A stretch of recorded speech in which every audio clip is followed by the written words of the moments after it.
Introduction. What is force? What happens when a force is applied to an object?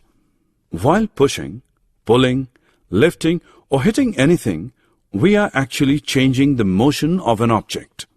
This change in motion requires force. So we can say that a push or a pull on an object resulting in its motion is called a force. Objectives. At the end of this lesson, you'll be able to define force, list the properties of force, understand the effects of force, distinguish contact and non-contact forces, list types of contact and non-contact forces, list properties of pressure exerted by solids, liquids and gases, list the effects of pressure on human activities, define atmospheric pressure. What happens when force interact? If you choose a heavy box and try to push it, the box will not move. Now if you ask a friend to help in pushing it in the same direction, it moves. This experiment proves that the forces are acting in the same direction add up. Effects of force. Consider a thin rubber balloon and blow air into it. The shape changes. Then tie its open end with a thread. Now press the air-filled balloon. You will see again the shape changes. This is due to effect of force. When you play football, the football is kept in the center of the field. When you kick it, it moves towards the given direction. Similarly, in the kitchen, your mother makes balls from dough and rolls them into chapatis. In this case, she is applying force to make them flat. Effects of force. One can change the direction of the object by applying suitable force on it. For example, in cricket, the speed of the ball hit by a batsman reduces to 0 when the fielder catches it. Also, if you kick a moving football, the speed of the football increases. Kinds of force. There are two major types of forces: contact forces and non-contact forces.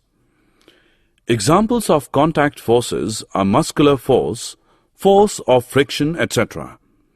Similarly, example of non-contact forces are magnetic force, gravitational force, etc. Contact forces. Can you push or lift a book lying on the table without touching it? Or can you lift a bucket of water without holding it? In both the cases, the answer is no. Generally, to apply a force on an object, our body needs to be in contact with the object. So we can say that contact forces are the forces which act on bodies when they are in actual contact. Basically, these are of two types: muscular force and force of friction. Muscular force. When we push an object such as a box or lift a bucket of water, then the force is caused by the action of muscles in our body. This force is known as muscular force. Note that muscular force is always applied either directly through touch or indirectly with the help of a stick or piece of rope. For examples, cutting the vegetable or fruits with the help of knife, hammering of nail with the help of hammer, pulling a cart by horse. Force of friction. Do you know why a heavy box on pushing does not move? Why a rolling ball stops after some time? When an object moves in contact with another object, a force known as friction comes into play. Note that the force of friction always acts on all objects and its direction is always opposite to the direction of motion. The moving object in the animation gradually slows down and ultimately stops due to the force of friction. This shows that force of friction always opposes the motion of one body over another body in contact. Types of non-contact forces. The types of non-contact forces are gravitational force, magnetic force, and electrostatic force. Do you know why the leaves or fruits fall to the ground when they're detached from the plant? This is because of gravitational force. The force due to Earth's attraction is called the gravitational force.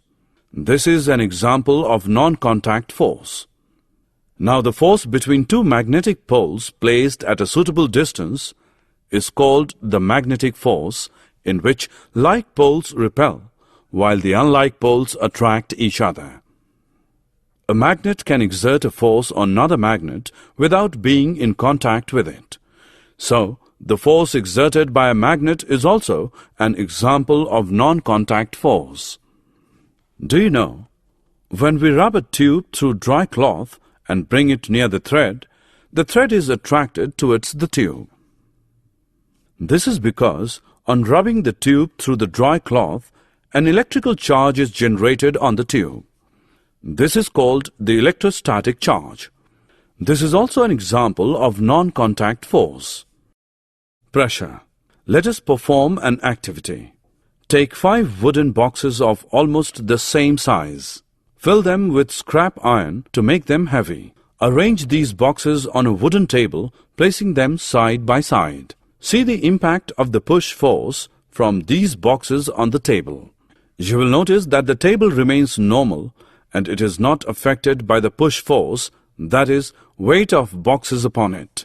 Now, rearrange these boxes on the same table, placing them towards the center and one over the other. Now see the impact. In this arrangement, the table either bends or breaks under the weight of boxes. Can you guess why does this happen? Though the force applied in both the cases is same, but in the first case, impact is less, and in the second, the table bends. This activity proves that both the force and its coverage area are important. The smaller the area on which the force acts, greater is the impact, and this phenomenon is known as pressure. We can also say that pressure is related to the force. Daily life example of pressure. Have you ever noticed that why school bags have white straps? Why sharp knife cuts better as compared to blunt knife? And why the tip of the needle is sharp? In our everyday life, we all experience the impact of pressure. A school bag has white straps so that the weight of the bag may fall over a large area of the shoulders of the child, thus resulting in less pressure on the shoulders. And due to less pressure, it is quite comfortable to carry the heavy school bag.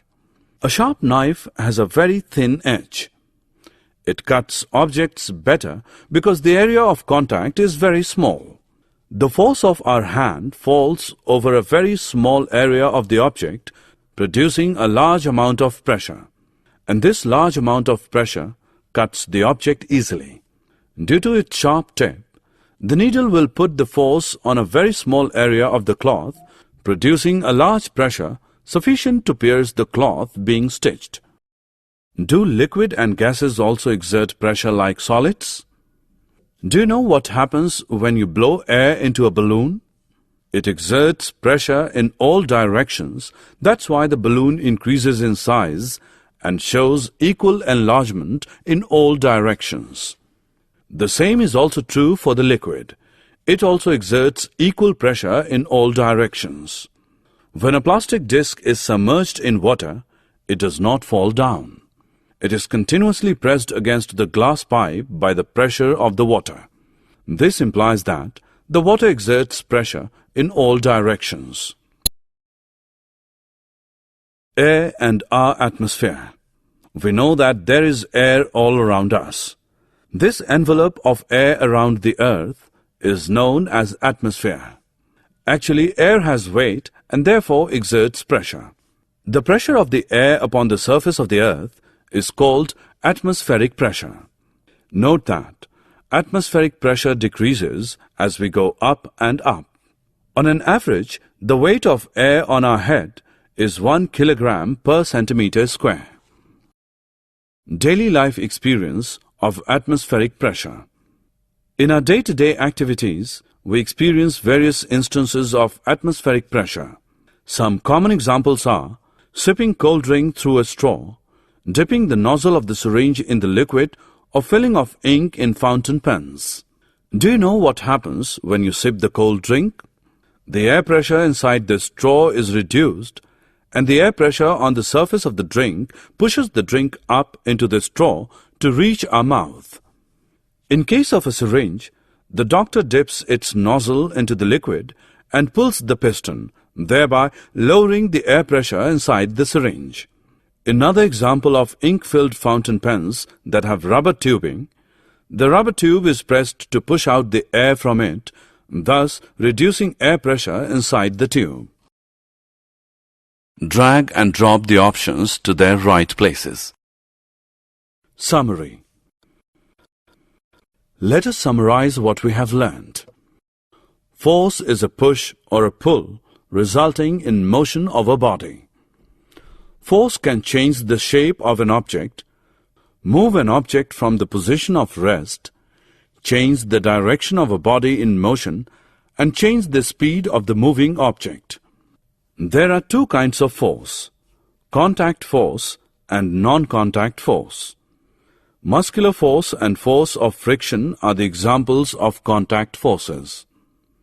Gravitational force, electrostatic force, and magnetic force are the examples of non-contact forces. Force per unit area is known as pressure. Pressure from solids is due to their weight and acts downward, but in the case of liquids and gases, the pressure exerted by them is downward, sideways and upward also, that means in all directions. The envelope of air around the earth is known as atmosphere. The pressure of